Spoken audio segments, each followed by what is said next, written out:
Prezados amigos, fiéis seguidores do canal Professor Rico Guimarães, o canal que contribui com o processo de desalienação popular. Os canalhas do gado acrítico do Bozo. Esse é o tema que nós vamos trabalhar hoje. Eu vou colocar para vocês quais são os perigos que nós teremos que enfrentar perante ao modelo protofascista de governo que está em vigor no Brasil e a colaboração luxuosa do gado acrítico para a promoção e consolidação desse projeto nefasto para o nosso país. Antes eu vou pedir para você que já é inscrito no canal, conhece o meu trabalho, para dar um like, para ajudar na recomendação do vídeo para toda a audiência do YouTube. E você que está chegando agora, quer primeiro assistir o vídeo para estar seguro do like, assista e no final, se der o like, eu vou ficar imensamente agradecido. Pois bem, os canalhas do gado acrítico do Bozo, eles têm uma formação heterogênea. Embora o objetivo seja consolidar um Estado pseudo-conservador no Brasil, tá? Digo pseudo porque não tem nada a ver com o conservadorismo clássico, mas embora o objetivo seja consolidar esse Estado reacionário no Brasil, existem grupos diferentes dentro desse gado acrítico. Eu já fiz outros vídeos expondo de maneira didática como que o gado acrítico é formado e quais são as expectativas particulares de cada grupo, embora tenha por objetivo precípuo consolidar um Estado pseudo-conservador no Brasil.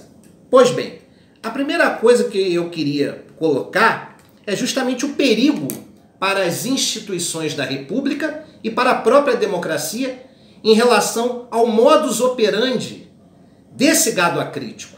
Eu costumo dizer que o gado do Bolsonaro ele é um gado acrítico, porque é desprovido de espírito questionador frente ao seu líder, binário, porque vê o mundo por uma dicotomia, de maneira simplória, né?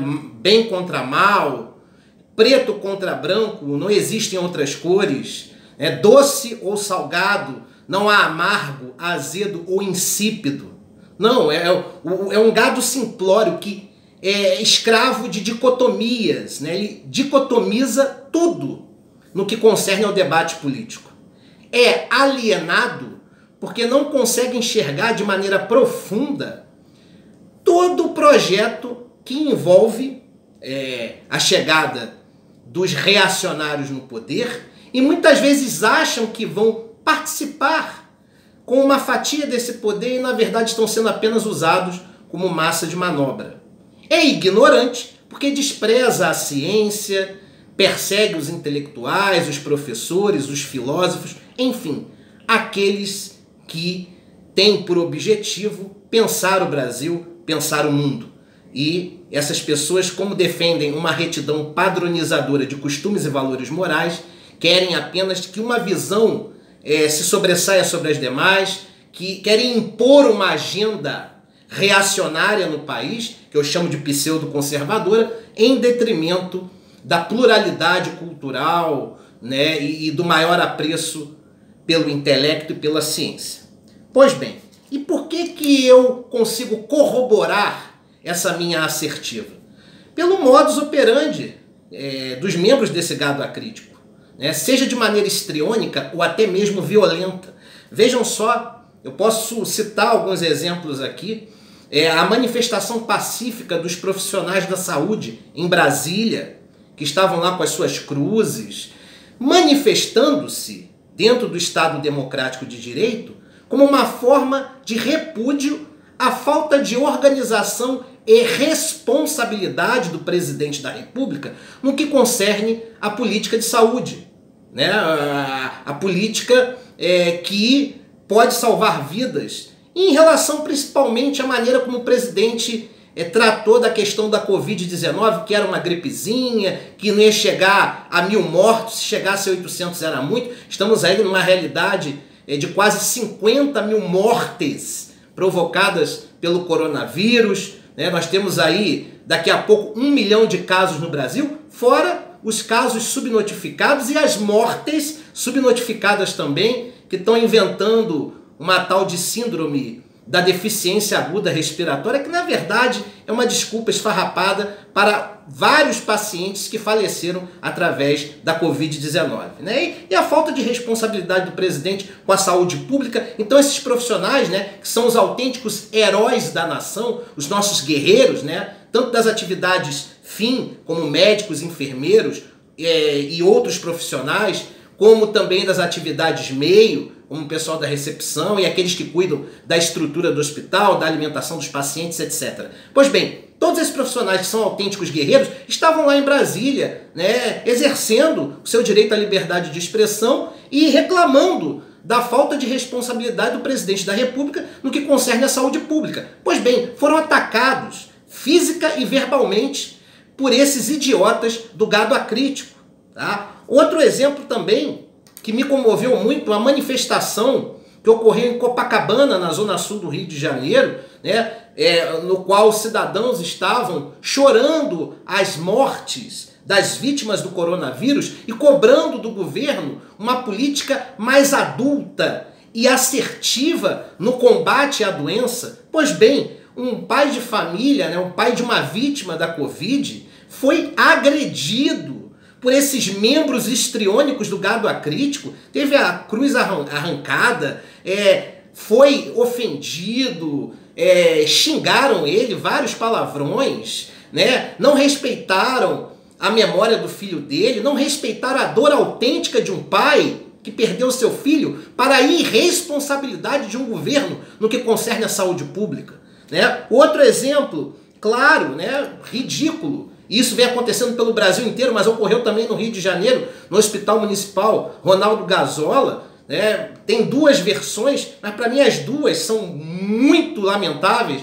Uma que foi dada pelo hospital, tentou passar panos quentes, mas não deu para o pano durar muito tempo, de que uma família estava revoltada com a morte de um paciente. Esqueceram de avisar que a família estava menos preocupada com o óbito do parente, né, em chorar o seu morto, né, estava muito menos preocupada com isso e mais preocupada em blindar o seu presidente, sacralizando a sua imagem como se fosse um ser indefectível e inquestionável, né, de que estavam querendo fraudar o atestado de óbito, de que aquele parente teria falecido através da Covid-19.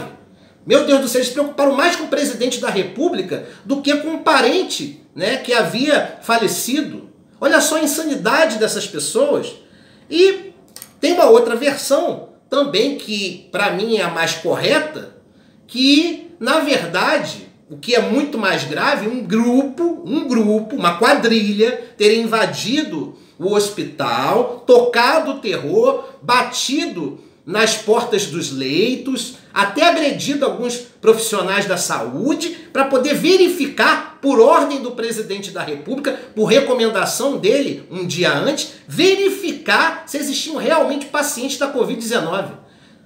Incrível, isso é mais grave ainda, porque são, na verdade, autênticas quadrilhas que pela motivação da retórica do presidente da República, de maneira irresponsável e desumana, atrapalha o trabalho dos profissionais da saúde. Esse caso aconteceu no Rio de Janeiro, mas pelos hospitais do Brasil inteiro tem acontecido isso. Os membros do gado acrítico do Bozo importunando os médicos, os enfermeiros e os profissionais da saúde em geral, o pessoal do apoio, das atividades meio, né, tocando um terror em desrespeito àqueles pacientes que estão lá tentando lutar contra a doença, tentando salvaguardar as suas vidas. Então esses pacientes são importunados junto com os profissionais da saúde nos hospitais por falta de respeito e uma certa desumanidade desses membros do gado acrítico tocando o terror pelos hospitais do país. Isso é triste. Vocês acham que vocês querem ir aonde? Vocês acham que vocês são o quê? Vocês acham que estão acima do Estado Democrático de Direito? Do nosso conjunto normativo? Da nossa Constituição Federal? Vocês acham que estão acima do bom senso, do convívio social? Vocês são um perigo para a democracia. E os 300 de Sarah Winter? A ex-feminista que hoje, de maneira histriônica, é líder de uma milícia com inspiração teocrático-pentecostal. Milícia essa que, com frases de ordem de inspiração religiosa, também são um atentado à democracia. Tentaram invadir o Congresso Nacional ontem. Olha só, esse pessoal da milícia da Sarah Winter, dessa milícia teocrático-pentecostal, está cagando na cabeça da democracia, das nossas instituições da República. E cadê os poderes? Não fazem nada. Meu Deus do céu, tá? Daqui a pouco os cidadãos com bom senso nesse país vão ter que pegar em armas e partir para a briga. E aí a guerra civil vai se instalar no nosso país. Nós queremos evitar esse mar de sangue, mas vai ser difícil. Porque cadê o poder legislativo para salvaguardar a saúde da República? Porque se for defender do poder executivo, a gente está ferrado, já que o poder executivo ele incita que a sua milícia acrítica esteja em ação. Então cadê o poder judiciário, o poder legislativo para lutar contra os impropérios do presidente da República e das incitações do poder executivo para essa violência extrema por parte do gado acrítico? Então nós temos que agir rápido, porque é uma ameaça à nossa democracia. E aí há um grande acordo entre as milícias, na acepção da palavra, e esses grupelhos de inspiração teocrático-pentecostal, surgindo nessa fusão autênticas milícias religiosas.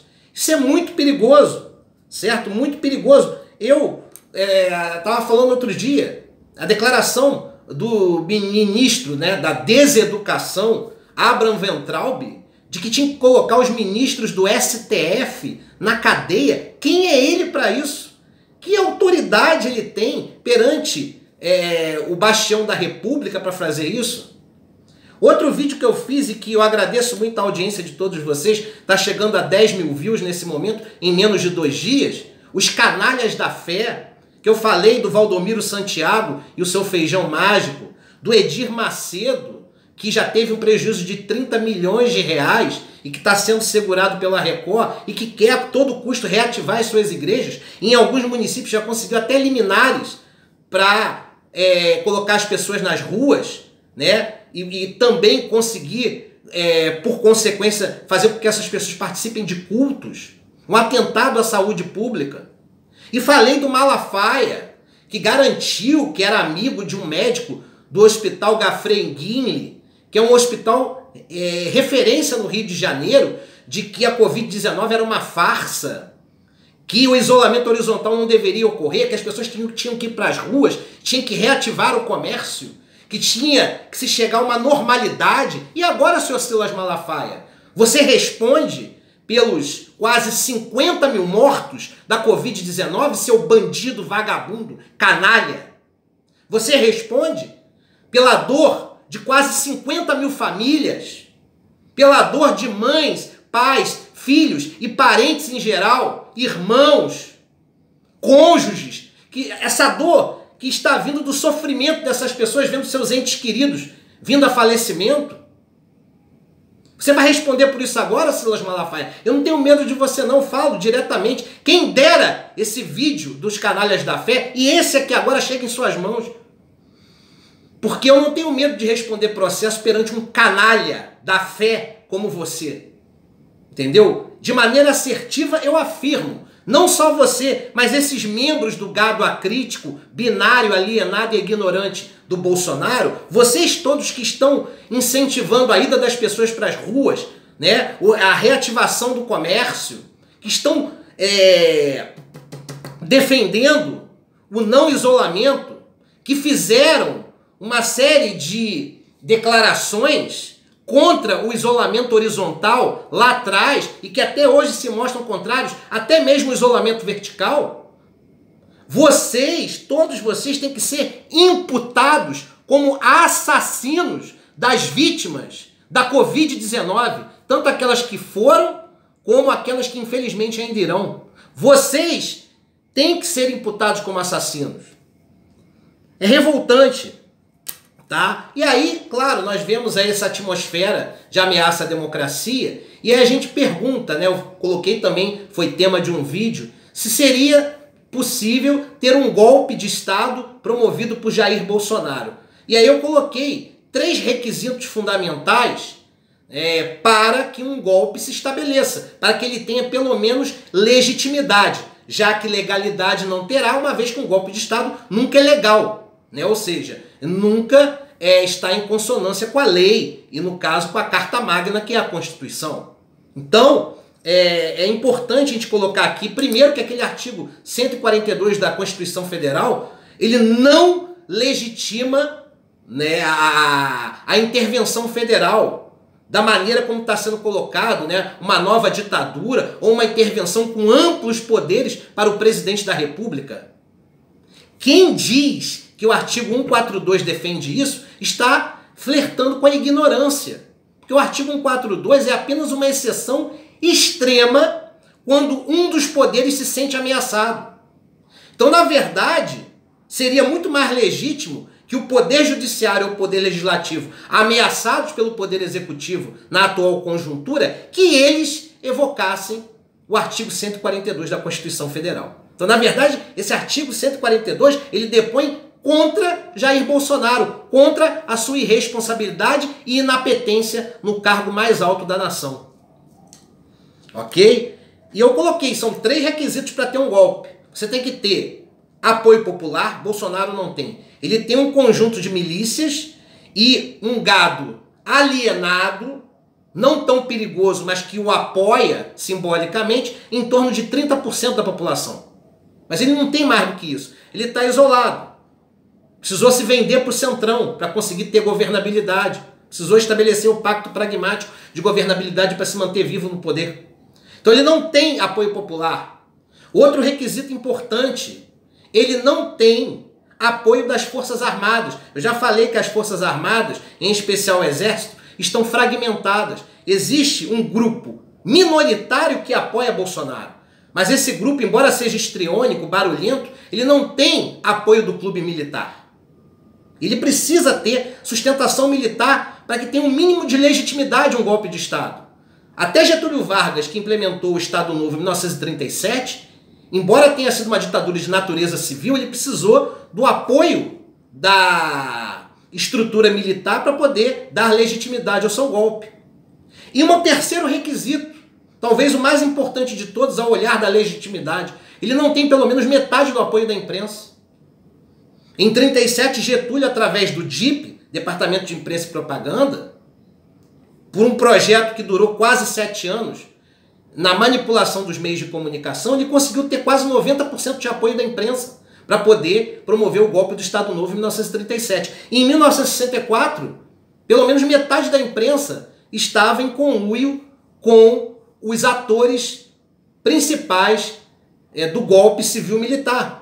E uma vez a ditadura civil-militar chegando ao poder, ela cooptou uma parte da imprensa que fazia oposição ao golpe antes e também com dinheiro internacional instalou outros braços de apoio dentro da estrutura de comunicação, como a Rede Globo em 1965, através do grupo Time Life, um grupo norte-americano, a Globo que apoiou pelo menos durante 10 anos a ditadura, pelo menos até 75, até o início do governo Geisel. Depois, por orientação internacional, a própria Globo passou a fazer oposição à ditadura. Pois bem, então ele não tem esses requisitos. De qualquer forma, tá, existe ainda uma possibilidade de golpe não legítimo, porque ele não teria legitimidade popular, nem das Forças Armadas, tampouco da imprensa, que seria um golpe muito mais deletério e muito mais pesado, um golpe com apoio de milícias regionais. Tanto milícias de inspiração teocrático-pentecostal, quanto milícias vinculadas ao poder paralelo da segurança pública. E não seria só no Rio de Janeiro. O Rio de Janeiro seria o epicentro desse golpe. Mas pelo país inteiro existem também milícias rurais, de coronéis que estão fechados com Bolsonaro. Essas milícias instalariam o quê? Uma grande guerra civil, e nessa guerra civil, por medo e por imposição, Bolsonaro iria, na força, se declarar ditador. Então seria uma ditadura pouco disfarçada, porque até em 64 houve uma narrativa de natureza democrática. Claro, pseudo-democrática, falsa, mas Castelo Branco afirmou e muitos que defendem a ditadura hoje, que na verdade não foi uma ditadura, que foi apenas um estado de exceção provisório, certo? Que na verdade iriam ter eleições, então foi necessário um estado de exceção provisório para acalmar o país, frente ao pseudo-entreguismo de João Goulart às potências socialistas, a União Soviética e a China, né? Inventaram que o João Goulart era comunista, e de fato ele não era, tentaram acalmar os interesses dos grandes empresários e das famílias conservadoras do país, com a promessa de que um ano depois de estabelecida a real democracia, porque João Goulart seria talvez uma ameaça a ela, restabelecida a democracia, salvando o Brasil do comunismo, em 65 teríamos eleições. Aí depois eles vêm justificando que, no caso, não teria mais eleições e era necessário recrudescer o regime porque passaram a existir milícias comunistas, né? E esses grupos de atuação financiados por Moscou eram uma ameaça à democracia, então não era, naquele momento não era saudável reativar a democracia ampla. Então era necessário os generais endurecerem o regime para extirpar o perigo do comunismo no país e quem sabe um dia, sem a ameaça comunista, o modelo democrático ser restabelecido na íntegra. Eles ainda diziam que era uma semidemocracia ou uma democracia controlada. É isso que o tiozão do churrasco revisionista histórico tem mania de falar, sem nenhuma base historiográfica, de maneira imbecil, nas reuniões familiares que tem por aí. Pois bem, mas para a gente, no caso, fechar, um outro ponto importante, tá? Eu falei aqui num vídeo sobre a rede criminosa de Olavo de Carvalho. Eu falei que existe uma rede internacional que quer instalar em países do mundo projetos de poder de natureza conservadora para enfrentar a chamada nova ordem mundial. Coloco entre aspas que para mim isso é uma baboseira. Pois bem, então para enfrentar a nova ordem mundial era necessário ter uma reação de grupos conservadores, que eu chamo de grupos reacionários ou pseudo-conservadores, e esses grupos, eles se unem, tá? Criam uma estrutura onde a sede é nos Estados Unidos, e lá dos Estados Unidos uma série de referências intelectuais, de pensadores, filósofos, sociólogos, cientistas políticos, esses indivíduos, cada um representando o país, seria uma célula dessa rede internacional, em cada país instalado pelo nosso planeta, certo? E aí em cada país você tem um representante, que é um preposto, e esse preposto tenta colocar à frente essa agenda, sendo financiado por essa rede internacional. E o primeiro ponto do projeto é tentar eleger um presidente da República ou um primeiro-ministro que esteja em consonância com essa agenda pseudo-conservadora. No caso do Brasil, foi Jair Bolsonaro, e parece que no primeiro momento Olavo de Carvalho cumpriu bem com a sua missão, né? De colocar esse projeto de poder pseudo-conservador à frente. Pois bem, então também tem essa ameaça do Olavo de Carvalho, só que ele está fragilizado porque parece que a rede internacional o abandonou, e muito por falta de competência do Jair Bolsonaro na gestão do Brasil. E Olavo de Carvalho, que criou o Bolsonaro, que deu sustentação ideológica para ele, né, que contribuiu com o crescimento do seu capital político eleitoral, está decepcionado com o Bolsonaro, porque Bolsonaro não consegue cumprir com essa agenda, uma vez que sua maneira histriônica e imbecil de atuar prejudica o projeto desse grupelho aí da rede internacional. Pois bem, então, outra coisa que eu queria falar, né? O Olavo de Carvalho estava puto lá com o velho da van, né? Que sintetiza essa imbecilidade que é o gado acrítico do Bozo, né? Esse velho da van aí, que, na minha humilde opinião, ele é uma mistura de Andrei Chikatilo, né? O açougueiro de Rostov, com Zé Carioca. É só você olhar para ele que ele é a cara do psicopata ucraniano. Pois bem, o velho da van, ofendido pelo Olavo de Carvalho, ao invés de reagir, não, tentou amealhar aí uma série de apoios, parece que não conseguiu, para tentar reativar o bolsonarismo. Por isso que eu digo que Jair Bolsonaro está enfrentando uma situação muito complicada. Outro ponto importante, né, que me decepcionou muito, a Regina Duarte, uma atriz que já fez Malu Mulher, que já defendeu Dias Gomes da censura que sofreu quando apareceu num documentário falando da novela Roque Santeiro. Que vergonha, Regina Duarte. Uma coisa é o Paulo Cintura, né, esses idiotas que tem aí, que não tem base crítica alguma. Agora você não é tão burra assim, não. Outra coisa que eu queria falar para os meus amigos da esquerda, parem de ofender o Lima Duarte.